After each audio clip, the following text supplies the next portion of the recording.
നമസ്കാരം. ചാത്തൻ കോപിക്കും, കുടുംബം വെണ്ണീറാകും. പല വിഷ്ണുമായ ചാത്തൻ സ്വാമിയുടെയും പേരിൽ തട്ടിപ്പ് നടത്തുന്ന, അല്ലെങ്കിൽ ആ പേര് പറഞ്ഞ് തട്ടിപ്പ് നടത്തുന്ന ഒരുപാട് കർമ്മികളെയും കർമ്മികളുടെ കാര്യങ്ങളും ഒക്കെ പല ആൾക്കാരും പറഞ്ഞും നമുക്ക് നേരിട്ടും ഒക്കെ ബോധ്യമായ ഒരു കാര്യമാണ്.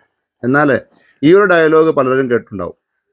സ്വാമി കോപിച്ചാൽ കുടുംബം വെണ്ണീറാവും, അതുകൊണ്ട് സ്വാമിയെ കോപിക്കാതിരിക്കാൻ ശ്രമിക്കുക. സത്യമാണ്. വിഷ്ണുമായ സ്വാമി എന്ന് പറഞ്ഞാൽ എത്രയും നല്ല ഒരു മൂർത്തി വേറെയില്ല.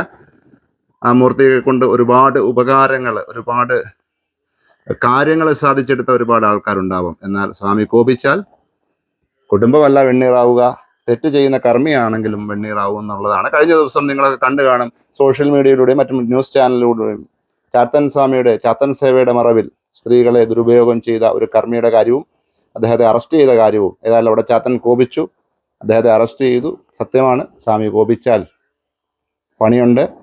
അത് കർമ്മിയാണെങ്കിലും ക്ലൈൻ്റ് ആണെങ്കിലും. അപ്പം സൂക്ഷിക്കുക. കാരണം ഒരു മൂർത്തിയെ വെച്ച് നിങ്ങൾ ഇങ്ങനെ ദുരുപയോഗം ചെയ്യുമ്പോൾ ആ മൂർത്തിക്ക് ശക്തി ഉണ്ടെങ്കിൽ, ആ മൂർത്തി മഹത്വവൽക്കരിച്ചതാണെങ്കിൽ, അത്രയും ശക്തിയുള്ള മൂർത്തിയാണെങ്കിൽ അത് ഏത് മൂർത്തിയാണെങ്കിലും പണിതരും എന്നുള്ളതിന് ഒരു മകുടോദാഹരണമാണ് ഒരുപാട്. ഇദ്ദേഹത്തെ പറ്റി ഒരു വീഡിയോ ഞാൻ ചെയ്തിട്ടുണ്ടായിരുന്നു. ഇതിൻ്റെ ബാക്കി വിശദാംശങ്ങൾ നമുക്ക് ഒരു വലിയ വീഡിയോ ആയിട്ട് ചെയ്യാമെന്ന് വിചാരിക്കുന്നു. ഒരു ഷോർട്ട് ഇട്ടത് ഇപ്പോൾ ഒരു പ്രശ്നം നടന്നത് കൊണ്ടാണ്. നിങ്ങളെല്ലാവരും വായിച്ചറിഞ്ഞ ഒരു പ്രശ്നം.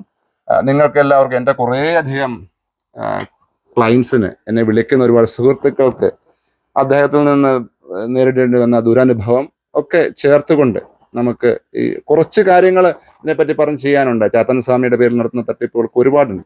അപ്പോൾ ആ സ്വാമി അതിനുള്ള പണികൾ കൊടുത്തുകൊണ്ടിരിക്കും. അത് സ്വാമിയുടെ ഡ്യൂട്ടിയാണ് പണി കൊടുക്കുക എന്നുള്ളത്. എങ്കിലും അറിയിക്കുക എന്നുള്ളത് നമ്മുടെ ഡ്യൂട്ടിയുമായതുകൊണ്ട് കുറച്ച് വശ്യപ്രയോഗങ്ങൾ സ്വാമിയുടെ പേരിൽ നടത്തുന്നതും മറ്റു കാര്യങ്ങളും ഇതിനകത്തെ കുറച്ച് പൊള്ളത്തരങ്ങളും കള്ളത്തരങ്ങളും ഒക്കെ ഒന്ന് റിവീൽ ചെയ്യാൻ ശ്രമിക്കുകയാണ് ഒരു വീഡിയോയിലൂടെ. പുതിയ വീഡിയോ വരുന്നുണ്ട്.